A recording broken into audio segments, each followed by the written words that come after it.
What's popping, everybody? First and foremost, as always, I extend my utmost fraternal love and respect to all of you and hope this video finds you residing within the highest of spirits and doing very well on this beautiful morning. So, I got a banger of a story for you this morning, and we're going to get into it. But before we do, I just want to send a special shout out to all the new subs and those that keep coming back to rewatch the content. Words can't express the gratitude and appreciation I have in my heart for that. And if you haven't smashed that like button yet, please do. If you haven't subscribed, please hit that subscribe button, that all notification bell. So anytime I drop any type of content, you will be notified. And let's go ahead and get into this story because it's a sick one, boy. It's a sick one. Strap yourself in and let's get into it.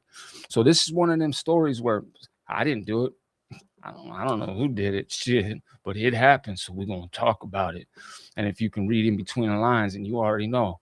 So let's go ahead, man. Let's get into it. So this was a situation where one of them people were sent out to the yard, man. One of them people, and I think you know what I mean by one of them people. If you don't, one of those people that like to prey on the weak, hurt the innocent, like our youth, our children. I think you can pick up what I'm laying down, right? So and not only did he come out, but right behind him came out some paperwork, and clear as day, multiple victims, um, a disgusting human being, a monster to say the least. So anyways, I don't know if those watching know or not, but there are some that have been around for a while and know I am actually a victim of sexual assault when I was a child. So I understand what comes along with somebody abusing a child in such a vicious and nasty way, and the long-term damage and effects that it causes in that person, the anger, the hate, the confusion, and so on. But I digress. So it was spoken about and decided that this individual would be moved on at night yard. So for those that don't know, on a level 3 yard, you have what's called night yard. And if you're not a lifer or you don't have such an amount of time that would cause you to be on what's called closed custody, you could go out to the night yard. And this individual that was going to move on this creep uh, was able to go to night yard. It was discussed that this move was going to happen behind the bleachers where the handball wall was. Now, the handball was a direct shot across from the yard gun tower. So it's pretty much a direct shot. But let me just give you a little bit of a game. Sometimes, man, they don't expect what's right in front of them, especially when you do it right. So it was discussed that at the time that the individual that was going to do this move and this creep got to the vicinity of the handball wall, that those gentlemen sitting on the bleachers and around the handball wall were all going to stand up to create not a diversion, but just a wall. They weren't going to make a scene. They were just going to stand up. Just stand up. That's it. And I'm sure they don't even know what's going to happen. They just were told just, hey, when you see this individual, stand up. So they stood up as if maybe a handball tournament was going on, whatever the case may be. It definitely didn't bring any attention to that direction. I'll just say that. So when they got behind that handball bleachers, the individual made his move, began to stab that individual, stomp him, so forth. There was another individual that was with that person that was the lookout. They had spun a lap a few times, saw the individual, the creep, and decided to go ahead and hit him up and ask if he wanted to spin that lap. And sure enough, he bit. So when they got to that vicinity is when the move was made. The watcher just stood there and just kept point, was watching, making sure the person making that move was good. Everybody else on the bleachers stood up as planned. That individual put in that work like a savage, like a beast. When all was said and done, that individual laid on the ground. Those two people were gone. And next thing you know, there was nobody at the handball wall or bleachers. So, as cops do, they walk the track every once in a while to make sure everything's all copacetic. And two officers did their rounds around the track and found this creep laying on the concrete, hit up, beat up from the flow up, not moving, and barely breathing. They ended up having to call what's in medical air flight. They had to air vac this dude, air evacuate this dude off the compound. He was so bad he wasn't going to make it in an ambulance to the hospital. It just wasn't going to happen. So off the premises, right outside the prison gates, they landed a helicopter, a medicopter, and they flew him to the nearest hospital where he lived. So, as usual, when the yard goes down, they saw this dude. They realized something happened. They hit their alarms. Yard goes down. Everybody's face down, and yeah, we sat there for a long while they got dude up in that helicopter and got him out of there. Um, and then they weren't sure if it was a white on white thing, if it was a interracial kind of thing. So they were real meticulous on how they put us back in the buildings and in our cells.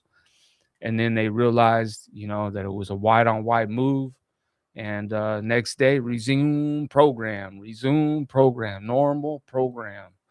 And that's how it goes, man. Not all the time does somebody get caught or hemmed up for their actions or the moves that they make.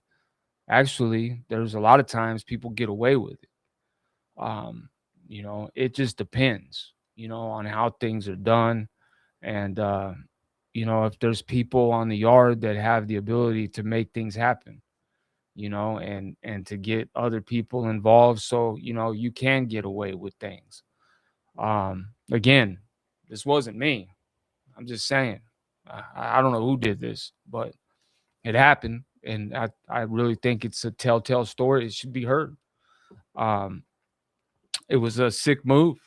It was a sick move, and they got away with it. And you know, man, uh, you know, when you're smart and you're intelligent, there's ways to go about things where you can get away with things. Obviously, when they were done, that individual, I'm sure, went to the sink and got rid of whatever he needed to get rid of, and whether he threw it over the wall or flushed it or whatever he did with that thing, I'm, sure it was gone, and he washed up and did what he had to do, and that was it. Went and enjoyed the rest of his yard. I'm sure that's what I know. If I was in that situation, that's what I would have done. You know what I mean? But I'm just saying, man, it's a dangerous place in there, man. And if you're the type of person that wants to go around and hurt kids and stuff like that, that's not the place you want to be, let me tell you. Matter of fact, man, you need to just stop touching kids, man. You weirdos. You need to stop with that behavior. Seriously. Stop it. Cut it out. Leave it alone, man. It's disgusting. That's our youth. That's our youth. That's the future of this world. Please leave our children alone. Please. Please. And all you youngsters watching this, man, if you come across this, all you guys that are traveling down that path, man, just know, man, we've done it. We've done it, man. We did it for you. You don't have to do it. Turn your life around, man. Please, man. Please turn your life around. That is not a place you want to go, man. That is not a place that you want to call home. That is not an environment you want to live in. You don't want to put your loved ones, your family through that, man. You just know you don't have to live that life. You can, there's other options. Get a trade, man. Do something with your life. But please, man, I implore you, I beg you, Don't go down the path some of us have gone down, because it's an ugly one. And there's nothing glamorous, there's nothing glorious about it. You don't get a fucking badge. You don't get a plaque, you don't get a reward, you don't get nothing but wasted time and years behind those walls. And unfortunately, a lot of time you're around men that misery loves company. They don't care about you. Don't get it twisted. There's people in there that have a heart and that truly do care, and that will die for you, and that will be there, and that are comrades and brothers and good people you can trust. But they're not very often found behind those walls. I'll just say that. They're very, very few and far between to find somebody you can actually say you trust. And like, you guys saw my Sally Paul. That's somebody I trust with my life. And I know that because why? Well, I'll just leave that there. Because I know when the shit goes down, you better be ready, right? I know. I know. I know without a shadow of doubt what that man would do and how much he has my back. That's a good, solid individual. Very trustworthy. So yeah, there's people like that you meet and that you bond with and that, you trust. But like I said, they're very far and few between, man. So with that being said, man, I hope you guys have a blessed and beautiful day. Man, don't let anybody or anything steal your joy. Forward progress at all times. There is no room for stagnation, fam. There's no room for stagnation. Don't get stuck in the mud. Don't get stuck in the politics. Don't get stuck in the BS. Just know we're all being lied to about stuff. We're all being, betrayed, and we need to be as one, man. We need to be as one. We need to come together. We need to love each other. We need to heal these wounds, man, and these all this damage that has been done, and move forward progress, man. Again, a ripple in the water. Is it a violent attack against stagnation or a disturbance of peace? Man, that shit's a violent attack against stagnation, man. There ain't no damn stagnant water running around here, man. We fucking throwing pebbles in every damn body of water. Let's shake it up. And we don't do stagnation around here. I hope you all have a blessed day, man. Until next time, deuces, family.